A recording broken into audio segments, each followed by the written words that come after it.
ამგვარად მეგობრებო, ძალიან მიხარია თქვენი ნახვა. ძალიან სწრაფად გარბის ჩემთვის დღეები. 74 წელია მაინც.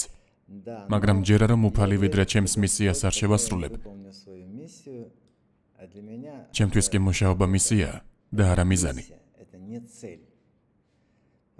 რადგან ადამიანს შეიძლება დაეხმარო. ერთხელ, ორჯერ, სამჯერ, ოთხჯერ. საქართველოში 60% ღარიბია. მაგრამ თუ ამას გამუდმებით არ გავაკეთებთ, შედეგი თითქმის ნულამდე დავა. ჩემთვის კი ყველაზე მთავარი არის ის, რომ თქვენი სულები გავხსნა. აი ამის შესახებ ვისაუბრებთ დღეს. მოგიყვებით თაღლითობის შესახებ.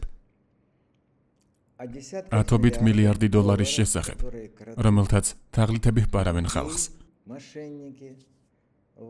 და შევეცდები დაგარწმუნოთ როგორი საქციელია სწორი და როგორი არასწორი. კამერამ ჩაიწერა უცნაური ვიდეო, როცა მაღაზიიდან გამოსულმა ახალგაზრდა ქალმა გადაწყვიტა მოხუც ქალს დახმარებოდა. ის ფუნთუშით გაუმასპინძლდა მას, მაგრამ ბებიას არ მოეწონა ეს. დაელოდა, როდის წავიდოდა ახალგაზრდა ქალი და სანაგვეში ჩააგდო. ამის შემდეგ გადაწყვიტა ელოცა და ისევ მიეღო ხალხისგან მოწყალება. მას ასე. რაზე გვექნება დღეს საუბარი? უპირველესად დარწმუნებული ვარ, რომ საღამოს მიულოცეთ თქვენს მშობლებს. დილით კი მადლობა გადაუხადეთ ღმერთს სიცოცხლის ახალი დღისთვის. იმედი მაქვს, რომ ეს დღე თქვენთვის ყველაზე კარგი დღე იქნება. ამას მთელი სულითა და გულით გეუბნებით. საერთოდ ყოველ დღეს სულ უფრო და უფრო მიჭირს სიტყვით გამოსვლა. ასე რომ მომისმინეთ, გთხოვთ. ეს ძალიან მნიშვნელოვანია. და ეხება ასობით თუ არა ათასობით, ან 10,000-ობით ადამიანს მთელ ყოფილ საბჭოთა კავშირში. თუმცა ახლა სიტყვით გამოვდივარ. იმ ქვეყნისთვის, რომლის მოქალაქეც ვარ, საქართველოსთვის. ამგვარად დღევანდელი ჩვენი საუბარი შეეხება ძალიან სამწუხარო მოვლენას. საშიშ დანაშაულს, თაღლითობას ქველმოქმედების სფეროში. გამონახეთ დრო და მოისმინეთ. დარწმუნებული ვარ, არაერთ დასკვნას გამოიტანთ და აუცილებლად დააწექით ზარის ღილაკს. თუ მოგეწონებათ მოწონების ღილაკს. იქ არის ასეთი რაღაც და გააზიარეთ. დაერად შეიძლება მეტმა ადამიანმა გაიგოს ამის შესახებ. რა თქმა უნდა, მჭირდება თქვენი აზრის მოსმენა. დაწერეთ. უბრალოდ არა კარგი ადამიანი ან ცუდი ადამიანი. ესეც მნიშვნელოვანია. მაგრამ დაწერეთ, რას ფიქრობთ ამის შესახებ.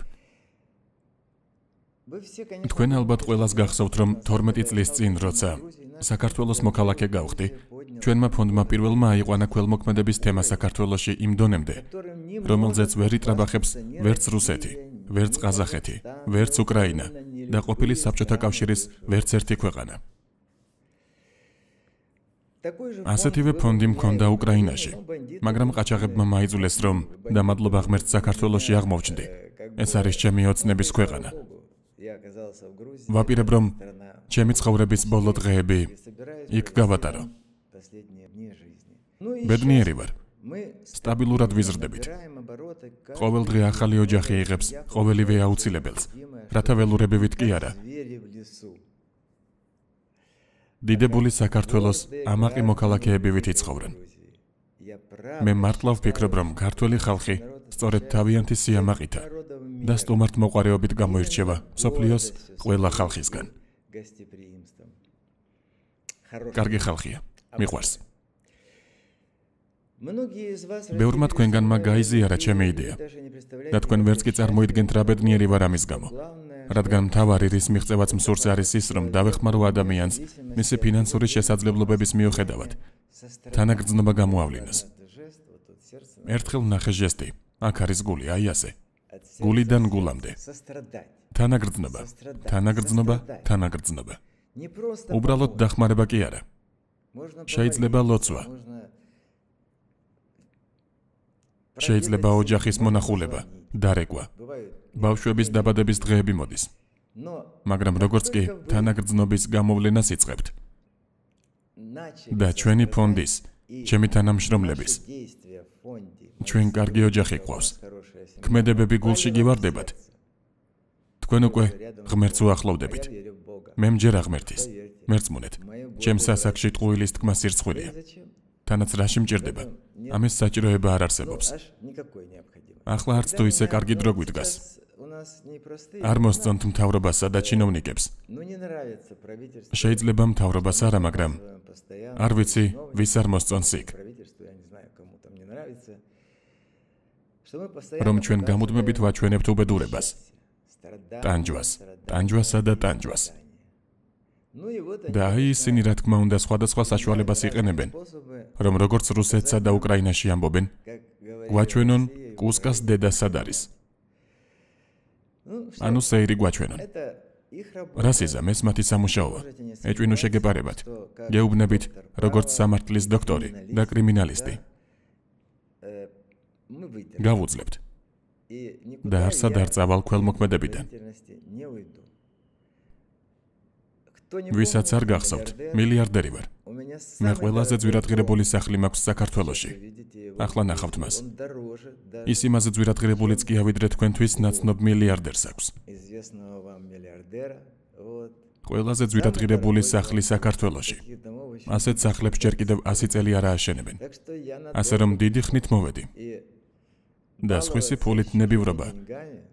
თუ ის არის, რადგან ეს ძირითადად ჩემი საკუთარი ფულია. ძალიან საშიშია. რადგან სხვებს ეს გაუვათ, მაგრამ მე ნამდვილად არ გამივა. და კაპიკების გამო მე არ დავკარგავ არც ჩემს სახლს ზღვასთან და არც ქართველებთან ცხოვრების სიხარულს. და საერთოდ, ეს ჩემს წესებში არ შედის. მე რომ უპატიოსნო კაცი ვყოფილიყავი, ბანკს არ იყიდდა ჩემგან ევროპაში ყველაზე ცნობილი ფინანსური ჯგუფი. ინტენზა სან პაულო, $750 მილიონ. ამის ნახვა ვიკიპედიაში შეგიძლიათ. ანუ ეს ყველაფერი დოკუმენტებით არის დამტკიცებული. მეტი რა ვთქვა? აღარ მინდა. მაგრამ რატომ ვლაპარაკობთ აღლითობაზე და რატომ ვუთმობ ამას ამდენ დროს? იმიტომ რომ სადოქტორო და საკანდიდატო დისერტაცია კრიმინოლოგიაში დავიცავი. კრიმინოლოგია არის დანაშაულის გახსნის მეცნიერება. დასავლეთში მას ეწოდება, მათი კრიმინოლოგია არ აქვთ. პოლიციის პრაქტიკა ეწოდება. ასე რომ ერთგვარი კოლეგა ვარ ყველა პოლიციელის. ეს ნუ დაავიწყდებათ. კიდევ ერთხელ. ჩემი საქმე თანაგრძნობაა, რადგან რაც არ უნდა გავაკეთოთ, როგორც არ უნდა გავავსოთ ბინა, რა რემონტიც არ უნდა გავაკეთოთ, ხვალიქ საჭმელი აღარ იქნება. ბავშვები იზრდებიან. ისინი სკოლაში დახეული ტანსაცმლით ივლიან. სხვა ბავშვები დასცინებენ, ისინი კი საკუთარი ქვეყნის სიამაყის გრძნობით უნდა გაიზარდონ. იმიტომ რომ შიერ კუჭზე უახლესი მოდელის ტელევიზორის ყურებაც კი არ უნდათ, რომელსაც ჩვენ ვყიდულობთ. და საერთოდ არაფრის გაკეთება არ უნდათ. თუმცა ისიც ვთქვი, რომ ყველაზე მდიდარი ხალხი ღარიბი ოჯახებიდან გამოვიდა. ამიტომ მე იმის მომხრე ვარ, რომ გააჩინონ შვილები. მაგრამ რა თქმა უნდა სამწუხაროა, რომ ავადმყოფები იბადებიან. თუმცა ეს მთავრობის პრობლემაა, იმიტომ რომ ჩვენთან მშობიარობამდე არ კეთდება აუცილებელი ანალიზები. ამიტომ თუ შეწუხებულები ხართ და კომენტარებში გამოხატავთ თქვენს აზრს, რატომ აჩენენ თუ კარგად არ გამოსდით?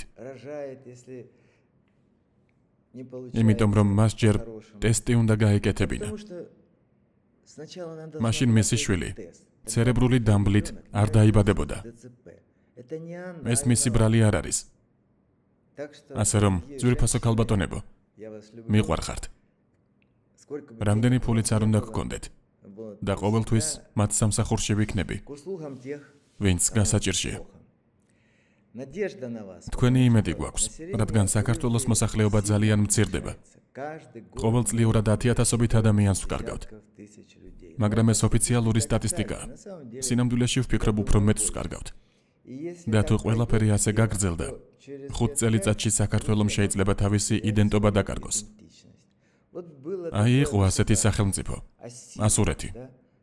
უზარმაზარი იყო და დაიპყრო თითქმის ყველა ქვეყანა, რომელიც მის სიახლოვეს იყო. დღეს ვიცნობ ადამიანებს, რომლებიც ამბობენ, მე ასურელი ვარო.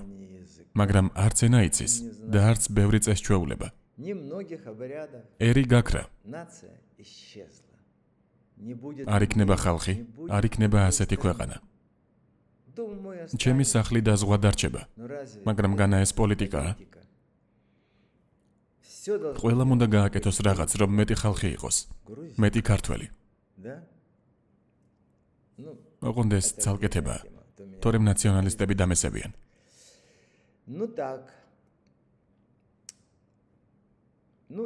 კარგი ის არის, რომ მთავრობამ ხელი მოაწერა ვალდებულებას გაეროსთან.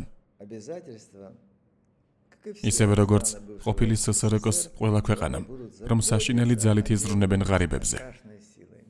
კანონიც კი მიიღეს. და ერთმა მინისტრმა ასეთი სისულელე მომწერა. უამრავი შემოწმება გვაქვს. ის წერს, ეს კონვენციაში დაწერილი წესების მიხედვით უნდა გააკეთოთ. მე ვუთხარი, მე არ მომიწერია ხელი კონვენციისთვის. ხელი მთავრობამ მოაწერა. ანუ მისი ლოგიკით, თუ ჩვენ შევაგროვეთ მაგალითად რაღაც თანხა, ჯერ კანონი უნდა წავიკითხოთ.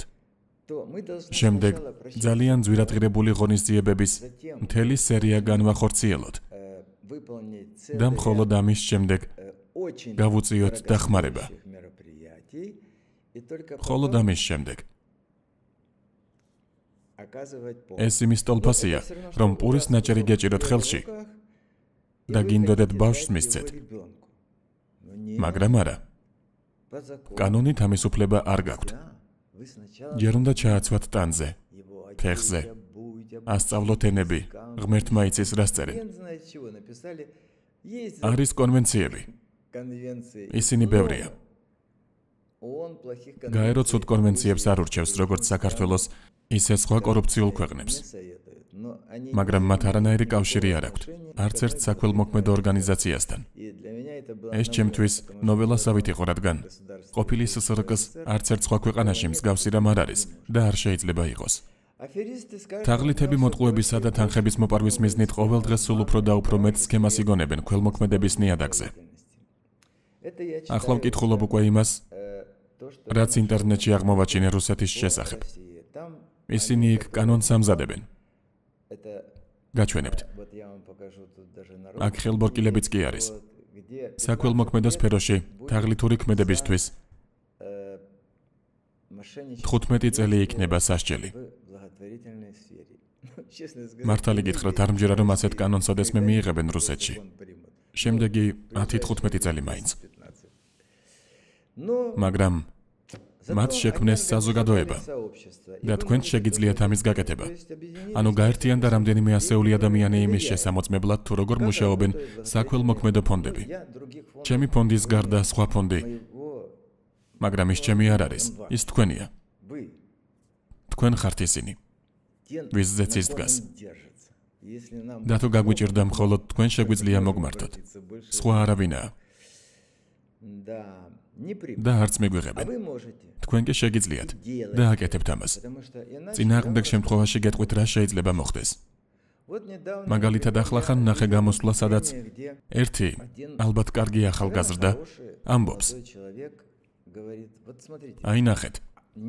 ის საქველმოქმედო ფონდის რეგისტრაციის გარეშე ეხმარება. დადის სახლებში, უყურებს როგორ ცხოვრობს ხალხი და მათ ფულს უგზავნის. სად იღებს მათ არ ვიცი, რადგან 25 წლის ასაკში ის აშკარად არ არის მილიარდერი. მაგრამ შესაძლოა რომელიმე სხვა მილიარდერი აძლევს მას ამ ფულს, იმის საჩვენებლად, რომ ჩვენი ფონდი არც ისე პატიოსანია.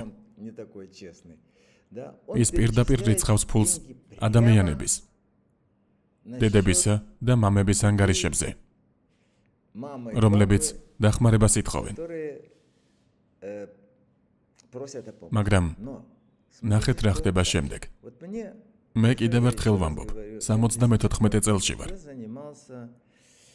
თითქმის 30 წელი საქველმოქმედო საქმიანობას ვეწეოდი უკრაინაში. დავხარჯე 49 მილიონი დოლარი. და ამით ვამაყობ. იქ უპატრონო ადამიანებთან ვმუშაობდით. შეუძლებელია იქ ვინმეს რაიმე სისულელისთვის უსაყვედურო. მიუხედავად ამისა, საზიზღარი რაღაცები მაინც გაგვიკეთეს. ხან საგადასახადო სამსახური მოდის. კარგი, საგადასახადო კარგი. მოდიან მეხანძრეები და ელექტრიკოსები. მუშაობის საშუალებას არ გვაძლევდნენ. მიუხედავად იმისა, რომ მათთვის უზარმაზარი ცენტრი ავაშენე. ჩემს სახლზე დიდი. ჩვენ ბევრი რამ გავაკეთეთ. და აი მოგიყვებით, სადამდე მიდის ქველმოქმედება. როგორიც არის. ქველმოქმედება, მე ამას ვაჩვენებ ასე ბრჭყალებში. სინამდვილეში ეს არ არის ქველმოქმედება, მაგრამ ზოგიერთისთვის ისინი აი სადამდე მიდიოდნენ. ჯერ ერთი შვილებს, არ ვიცი საქართველოში ასეა თუ არა, შეგიძლიათ შემისწეროთ. ბოშებს აძლევდნენ. რაც უფრო პატარა იყო ბავშვი, მით მეტი ღირდა. ანუ დედა აჩენს შვილს და აძლევს მას ჯერ კიდევ ძალიან პატარა სახვევებში ბოშაქალს. თუ პატარაა, თვეში $500 ღირს ქირაობა. არავის დაწყევლა არ მინდა. ღმერთმა უშველოდ. ცოტა უფროსი 400 ღირდა, შემდეგ 300, 200. მერე კი ჩემთან მოწვივდნენ ეს ეგრეთ წოდებული დედები, რომლებსაც ალბათ დასავლეთში სასამართლოში უჩივლებდნენ.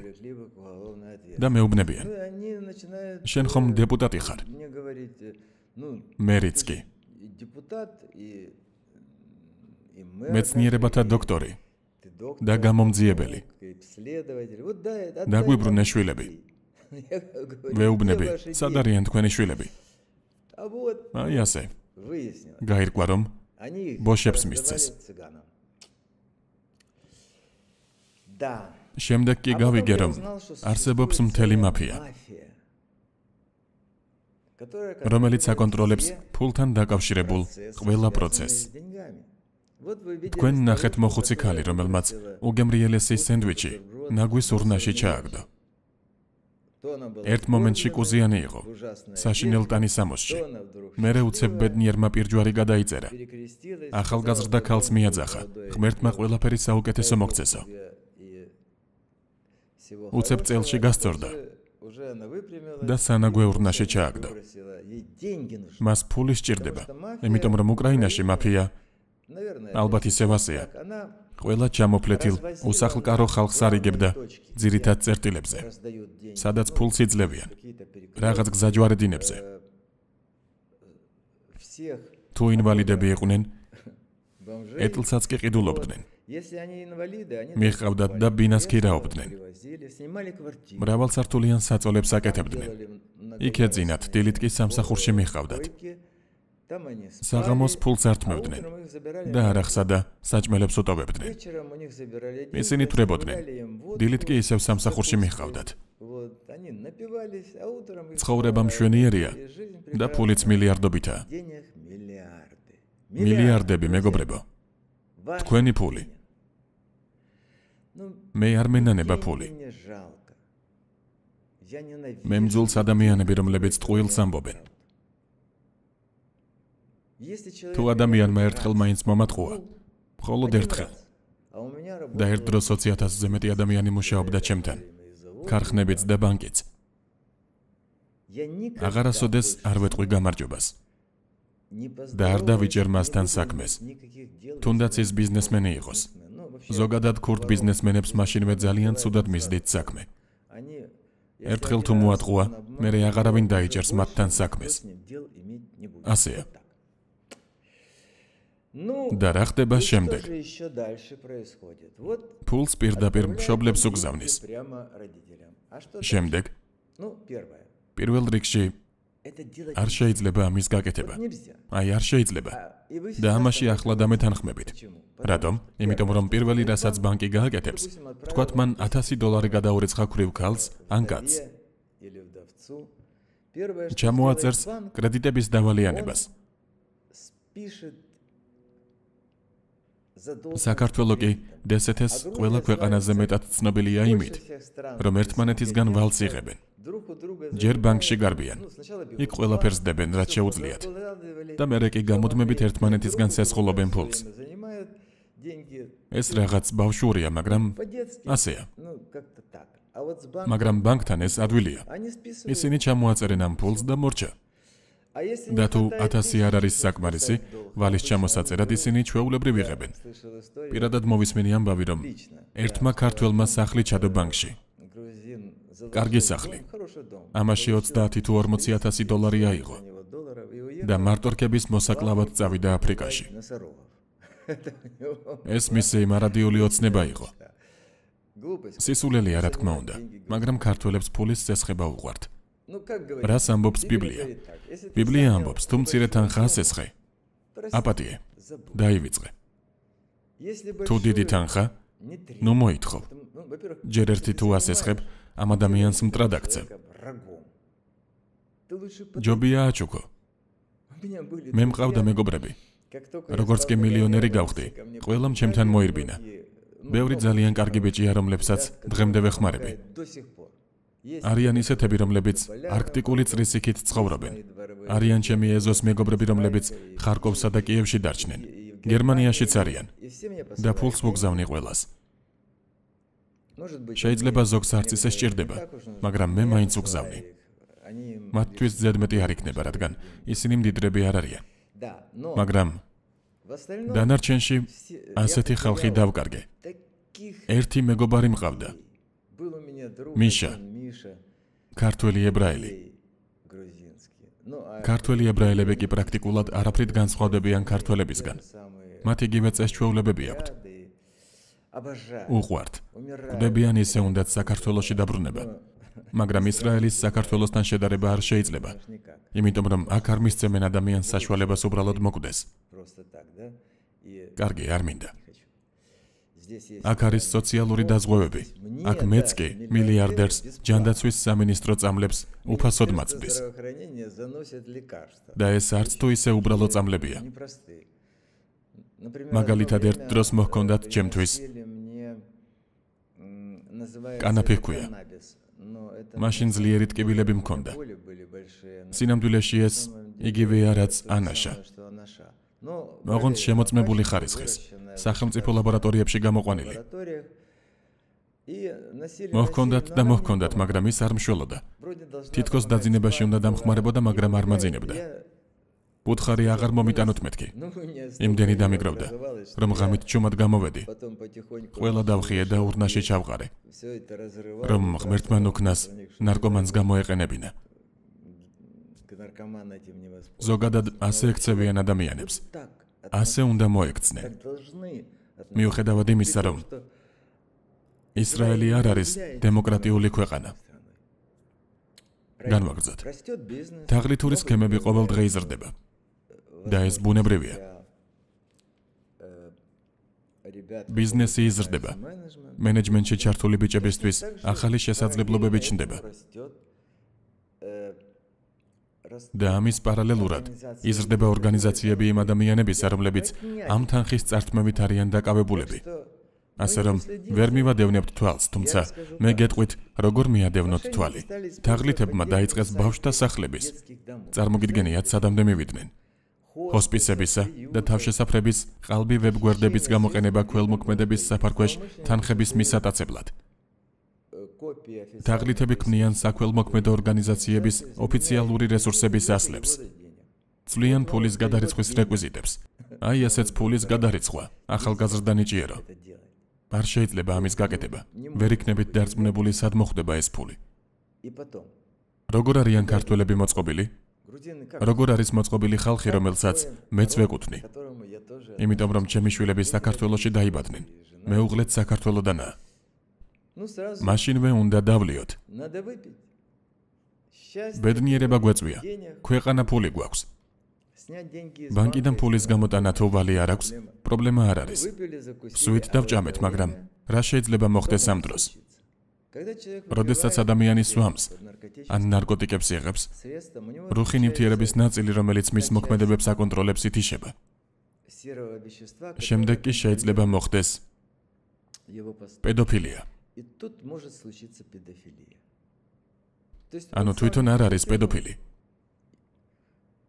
როგორ ამბობდნენ რუსეთში, მახინჯი ქალები არ არსებობენ, არაყი არის არასაკმარისიო. ეს მართალია. და მას შეუძლია გააუპატიოროს თქვენი ვაჟი. თქვენი ქალიშვილი. ნებისმიერ ასაკში. გამუდმებით წერწერილებს შინაგან საქმეთა სამინისტროში. საქართველო ამ მხრივ ყველას უსწრებს. მათ მიიღეს კანონი, რომ პედოფილების სიები მთელ ქვეყანაში გამოქვეყნდებოდა. მაგრამ სად არის ეს სიები? მათ გასული წლის სექტემბრამდე შეგვირდნენ. დღემდე შესაძლოა მეუბნება, რომ ვერანაირად ვერ მოამზადებენ. რადგან ისინი უნდა გამოქვეყნდეს.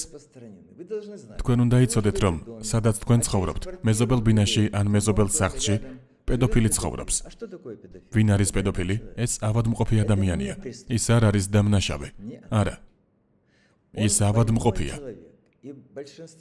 განვითარებული ქვეყნების უმეტესობაში მათ ქიმიურად კვერცხები არ მინდა ვთქვა. ასტერილებენ. ისინი აღარ არიან კაცები. და მათ ყველაფერი კარგად აქვთ. რამდენიმე ადამიანი დავკითხე, როცა გამომძიებელი ვიყავი. ამას რზენია. სად არის სიები? სიები არ არის. შემდეგ სხვა ბიჭი იყო თუ გოგო, უკვე აღარ მახსოვს. ბევრი შემთხვევა იყო. ადუღებულ წყალში ჩავარდა, ქვაბში და მოიხარშა. სხვა განათების ბოძზე აძვრა. მოხდა მოკლე ჩართვა და ჩირაღდანებით წაეკიდა ცეცხლი. მისი სხეულის 70% დაიწვა. მაგრამ მადლობა ღმერთს, ის მილიონერი გავხადეთ. მართლა მილიონერი. იმიტომ რომ ის ახლა მსოფლიოს ჩემპიონია სპორტის ბევრ სახეობაში. გოჩა კარგი ბიჭია. ღმერთმა დალოცოს. არასდროს დაურეკავს და უთქვამს, გმადლობ ძიალიონია. რადგან ახლა ალბათ მთელი სოფელი მის ხარჯზე ცხოვრობს და მთელი სოფელი გვერდით ყავს. მსოფლიო ჩემპიონია, ევროპის ჩემპიონი ტაეკვანდოში. გამოჩნდა კეთილი ადამიანი, უფალო გმადლობ. არ ვიცი თქვენი სახელი, მაგრამ მე ყოველთვის გიხდით მადლობას. ვერ იტყვით რომ მომადური ვარ. ჯერ ვიცე ჩემპიონი გახდა, მერე ევროპის ჩემპიონი. ახლა კი ინგლისიდან აღარ გამოდის. და სად აღარ დადის. ჩემპიონია. ალბათ ახლა საქართველოს პრეზიდენტი უსმენს ჩემს საუბარს. აიღე, მიეცი მას მედალი. არც ერთ ფეხბურთელზე არანაკლები დიდება მოუტანა საქართველოს. კარგი, შევეშვათ. როგორ უნდა მოიქცეთ? როგორ უნდა დარწმუნდეთ ორგანიზაციის საიმედოობაში? რომ არ მოგატყუონ. სანდო ფონდმა უნდა გაიაროს ყოველწლიური აუდიტი ყველაზე ცნობილი აუდიტორული კომპანიების მიერ. ჩვენც ასეთ აუდიტს გავდივართ. თავიდან ჩვენი კომპანიები უკრაინაში მუდმივად. ახლა გვყავს ერთ-ერთი ყველაზე ცნობილი ქართული კომპანია, რომელიც ამბობს, რომ ფილიალები მთელ მსოფლიოში აქვთ.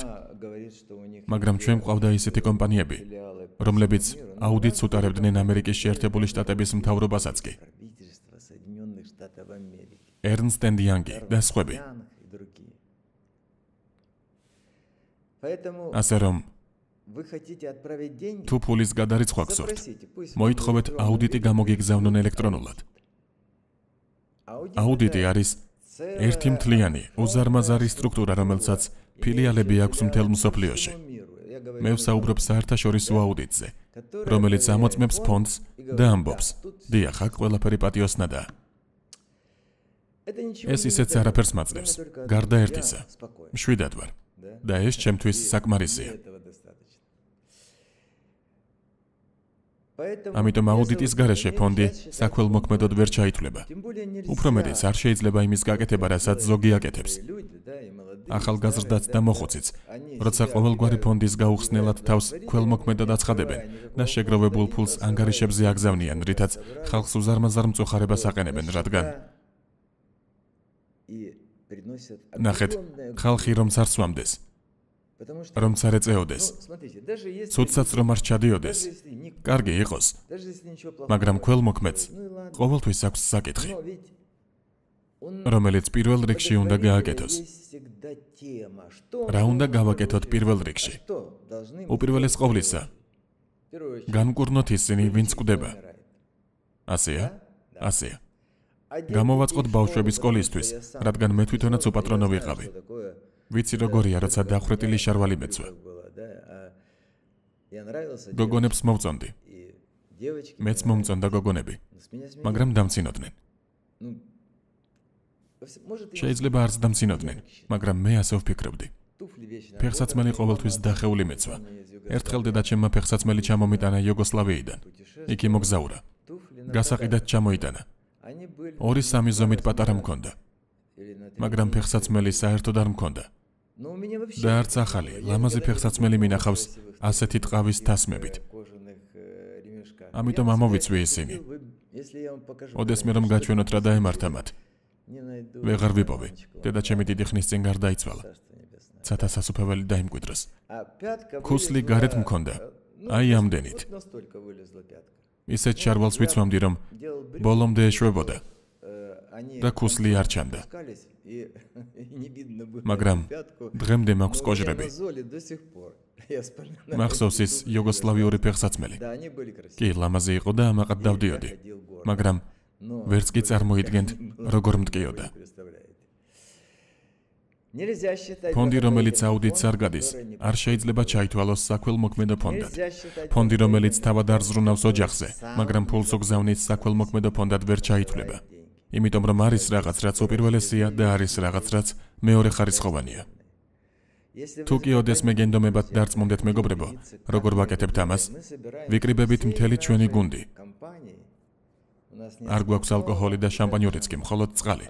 ზოგს გაზიანი წყალი აქვს, ზოგს ჩვეულებრივი. და ყველა ყურადღებით კითხულობს მასალებს. შემდეგ ვიწყებთ მსჯელობას. პირველ რიგში რას ვიყიდით და შემდეგ რას. რა თქმა უნდა, ერთ ოჯახზე მილიონს ვერ დავხარჯავთ, მაგრამ არის რაღაც, რისი გაკეთებაც შეგვიძლია. რათა მათ მრავალი წლის განმავლობაში სიხარული იგრძნონ. შემდეგ 6 თვეში ერთხელ ვურეკავთ და ვეკითხებით. აბა რა აღარ გაქვთ? საჭმელი აუცილებელია. საკვები აუცილებლად. თუ მოხუცია, საფენები და წამალი აუცილებელია. და რა თქმა უნდა, საქართველოშიც ისწავლეს გაყალბება. უკრაინის მთავრობამ განსაკუთრებით პოროშენკოს დროს ეს ისწავლა. როგორც ამერიკულმა პრესამ აღნიშნა, მილიონობით ადამიანი იღებდა ფულს თაღლითი მილიარდერებისგან, რომლებიც ცდილობდნენ ბიუჯეტში შესვლას თქვენი ფულის მოსაპარად. უბრალო ხალხს ქირაობდნენ და ისინი Facebook-ზე ყალბანგარიშებს ქმნიდნენ. აქაც ისინი მლანძღავენ, რამდენსაც გინდა. მაგრამ არ იძლევიან ინფორმაციას, როგორ ვუჩივლო სასამართლოში. ახლა რამდენიმე ქართველი ვიპოვე, როგორც ჩანს ისინი ძალიან ღარიბები და უბედურები არიან. მე გაჩვენებთ მაგალითით, არის ერთი ვინც წერს, ყველა თანხიდან ხომ იღებ თეთრს. თეთრს? მართალი გითხრათ, არასდროს მჭერია ხელში თეთრი. არა, თეთრს არ ვიღებ. მაგრამ მე მას ვუჩივლებ. მე მას არაფერს წავართმევ, მაგრამ გაჩვენებთ, რომ თუ ეს მასშტაბური იქნება, ნუ გამოიჩენთ თავს Facebook-ზე. დანაშაულია, როცა ამბობთ, რომ თაღლითი ვარ, იმიტომ რომ ამას არ მოვითმენ.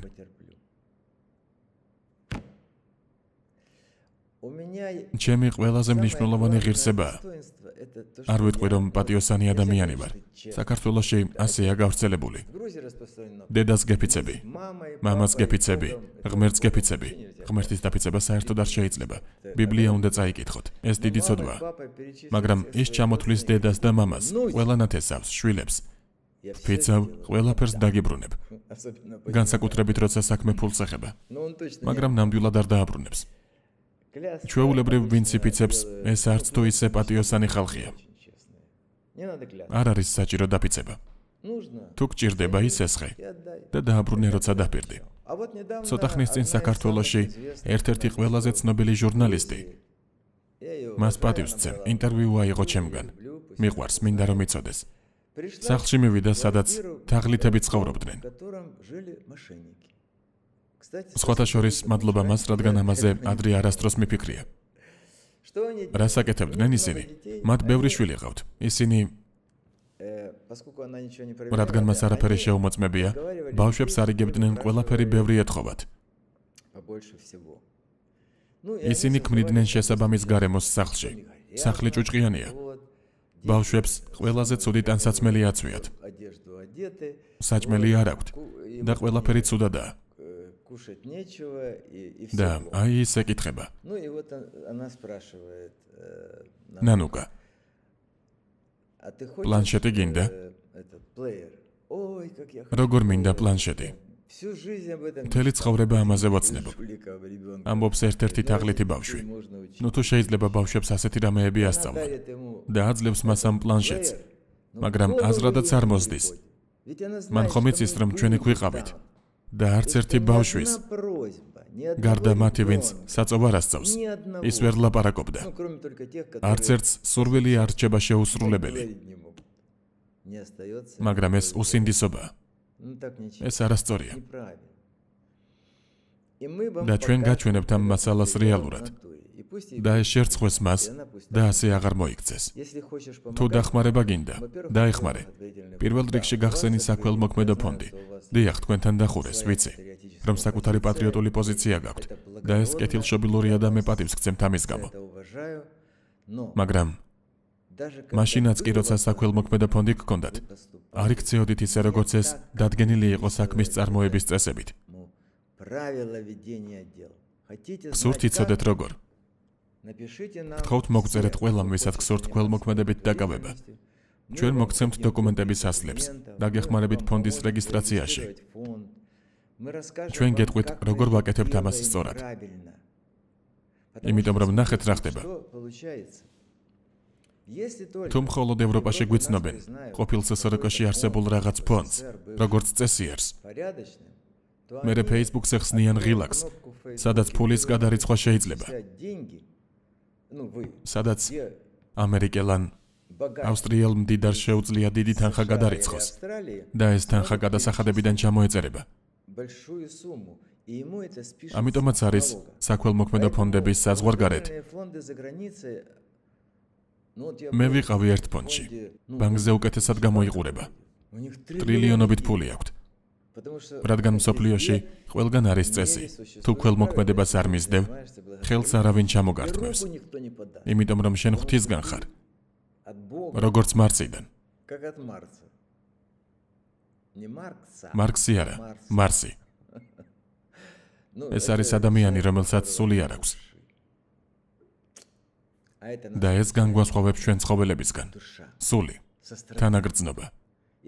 თუ სხვისი ტკივილი იგრძენი, როცა ვლოცულობ, ხანდახან დიდხანს ვლოცულობ, განსაკუთრებით დღესასწაულებზე. ღმერთს ვეუბნები, მომეცი თანაგრძნობა, რომ ვიგრძნო ამ ადამიანის ტკივილი. და მერე უფრო მეც გავაკეთებ მისთვის. მაგრამ ისინი ბევრს იტყუებიან. ამას რძენია. არ არის კარგი. არ არის სამართლიანი, სულ ესაა. კიდევ რისი თქმა შეიძლება. მნიშვნელოვანია იცოდეთ, რომ სამინისტროს უნდა მიმართოთ. სამინისტროს ბევრი ფული აქვს და ვალდებულია თქვენზე იზრუნოს. ცოტა ხნის წინ მინისტრმა დაიკვეხნა, რომ სია გამოაქვეყნა. ახლა ყველაფერი ყველასთვის ცხადი იქნება, მაგრამ ეს სია არავის უნახავს და არც მე მინახავს. და ვინ ჩაწერა იქ, მაგრამ ის ვალდებულია გიმკურნალოთ. და არა საქართველოში. ძირითადად მძიმე დაავადებების დროს, იმიტომ რომ საქართველოში კარგი ექიმები აღარ დარჩა. ორი მეგობარი მყავს, პროფესორები. მაგრამ მათ აქვთ ძალიან ვიწრო სპეციალობა. ისინი უბრალოდ მეგობრები არიან, მაგრამ კარგი ექიმები არიან. თუმცა ნამდვილად ძლიერი ექიმები არ არსებობენ, რადგან დღეს ექიმი მარტო ხელები არ არის. ამას ტექნიკა სჭირდება. ტექნიკა კი ძალიან ძვირი ღირს. საქართველოში კი ფულს არავინ მისცემს. სხვათა შორის, მთავრობაში ერთი ჭკვიანი ადამიანი მაინც რომ ყოფილიყო, საქართველოს არ ვეხებით. საქართველოში ყველა ჭკვიანია. შემეკითხებოდა, რისი გაკეთება შეიძლება იმ უზარმაზარი რაოდენობის ავეჯთან დაკავშირებით, რომელიც მდიდრებს რჩებათ. მაგალითად, მე მქონდა მაგიდა. იმდენი ხანი ვეძებდი. და სკამები. აქ ქარიშხალი და წვიმაა. ისინი ატარებდა წყალს და არ ფუჭდებოდა. ისინი სპეციალური ლითონისგან იყო დამზადებული. ძალიან ლამაზი მაგიდა და სკამები. და ბევრი ვიყიდე. ნაქსოვი. ისინი იაფი არ ღირს. სავარძლები, რათა ისინი წყლისგან არ დალბეს. ზოგადად საკმაოდ ძვირი ავეჯი იყო. სულ მთხოვდნენ დამლაგებლები. აქ სხვადასხვა დადის. მაგრამ ვიცი რომ აქ კარგ ფულს შეულობენ. სახლში მდიდარი ხალხი ცხოვრობს. ვუთხარი არა, ასე არ იქნება. ავიყე და ტვირთის მზიდავები დავიქირავე. ყველაფერი ქვემოთ ჩაათრიეს და დააწყვეს. და ის ხალხებისაც ნივთები სჭირდება, იღებს მათ. აქ სახლების წინა წყვიანი ნივთები, კარგი დივნები, კარგი ტექნიკა, ტელევიზორები, წაიღე, არ მინდა. ეს სიკეთე საზღვარგარეთაც ბევრია. კომპიუტერზე რომ წერდე, ადგილი არ მეყოფოდა. ამ ყველაფრის საქართველოში გადატანა შეიძლება. და თუ ჩვენს სახლებში ღარიბების, უბედურების ბევრ სახლში სკამიც კი არ არის, ექნებოდათ შესანიშნავი დივნები, მაგიდები, სუფრები და საწოლები. ყველაფერი იქნებოდა. თავარია ტვინი იყოს. რა უნდა გაკეთდეს ამისთვის? რთული არ არის. ამისთვის საჭიროა მოლაპარაკება ყველაზე პატარა ქვეყნის მთავრობასთან, თუნდაც ბელგიის ან გრენლანდიის მთავრობასთან, ან არ ვიცი, სხვა ვინმესთან. მაგრამ ისე რომ მათ დაიჯერონ, რომ თქვენ არ მოიპარავთ და მათ მაგალითით აჩვენოთ, მაგრამ ამისთვის ისინი უნდა დაეღრდნონ. ის მთავრობა, რომელიც მოელაპარაკება, რაიმე სახის საქველმოქმედო ფონდს დაეღრდნონ. მათ კი ყველა სწორად საქველმოქმედო ფონდები. იმიტომ რომ მხოლოდ საქველმოქმედო ორგანიზაციები აჩვენებენ სიმართლეს, სადამდე მიიყვანეს ხალხი თაღლითებმა, რომლებიც ბიუჯეტიდან იპარავენ. არ არსებობს ცუდი ცხოვრების მიზეზები. ყველაფერი არის, მაგრამ ადამიანები თავად ირჩევენ საკუთარ ცხოვრებას. ხმას აძლევენ. ცხოვრობენ ისე, როგორც პოლიტიკა ესმით. კარგი, ეს ყველაფერია. იყავით ფრთხილად და გახსენით თქვენი სულები. თუ ვინმეს დაეხმარეთ, ან გსურთ დახმარება, გკითხეთ, ჩვენ მოგაწვდით ყველა საჭირო კოორდინატს. ცხოვრებაში არასდროს მივცემთ მათ ანგარიშის ნომრებს. დაურეკეთ ხანდახან და გკითხეთ ამ ხალხს, კიდევ რა გჭირდება. მაგრამ დარწმუნებული ვარ, ისინი გეტყვიან, რომ ჩერნოვეცკის ფონდიდან უკვე დაურეკეს მათ. მაგრამ იქნებ დაავიწყდათ. თქვენ თქვენი მხრიდან კიდევ ერთხელ ნაყინი მაინც გაუგზავნეთ ბავშვს. ღმერთო, თქვენ წარმოდგენაც არ გაქვთ რა ძალიან უნდა მას ეს ნაყინი.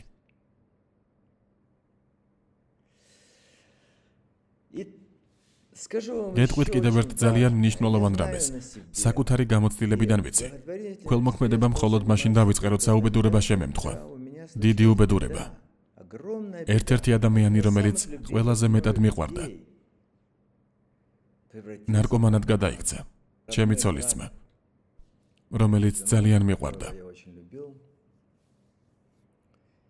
მღვდლის წინაშე დავიჩოქე და მასთან ერთად ვიტანჯებოდი 10 წელი. ხოლო როცა ღმერთი ვირწმუნე და დავიჩოქე მის წინაშე, ყველაფერმა გაუარა. ასე რომ ღმერთი აკეთებს თავის გასაკეთებელს და ის ხედავს ყველაფერს, რასაც აკეთებთ. კარგ რჩევას მოგცემთ. დაიმახსოვრეთ. მე მოგიყევით ანეკდოტი ებრაელზე, რომელიც რაბინთან მივიდა და წუწუნი დაიწყო, რომ ცუდად ცხოვრობდა. მან მოусმინა და წარწერა გადასცა. აი ეს დაკიდა შენს საწოლთან. მან დაკიდა და წაიკითხა. ყველაფერი შეიცვლება. და მართლაც, ერთ კვირაში მას უკვე ჰქონდა ყველაფერი. ფერმა, ქათმები და ცხვარი. გამდიდრდა კაცი. გადის 1-2 წელი და ფიქრობს, ღმერთო ჩემო, ვიღაც სხვას რაღაც უჭირს. ის ამ წარწერით გარბის რაბინთან დაეუბნება. ვინმეს მიეცი, ვიღაცას ხომ სჭირდება. მან მიოგო, არა ძვირფასო, დაიმახსოვრე. ეს წარწერა შენ სიცოცხლის ბოლომდე გჭირდება. ისე ვიგდაკიდე. ყველაფერი შეიცვლება. და უკეთესობისკენ, მხოლოდ მაშინ, როცა ღმერთს გაუზიარებთ თქვენი სულის ნაწილს, თანაგრძნობას. ფული მთავარი არ არის. არ დაგავიწყდეთ მშობლებთან დარეკვა. ხვალდილით რომ გაიღვიძებთ, მადლობა შესწირეთ ღმერთს, რომ სიცოცხლის ახალი დღე მოგცათ. ბედნიერებას და ჯანმრთელობას გისურვებთ. მერწმუნეთ, ვიცი რაც გჭირდებათ. ბედნიერები იყავით.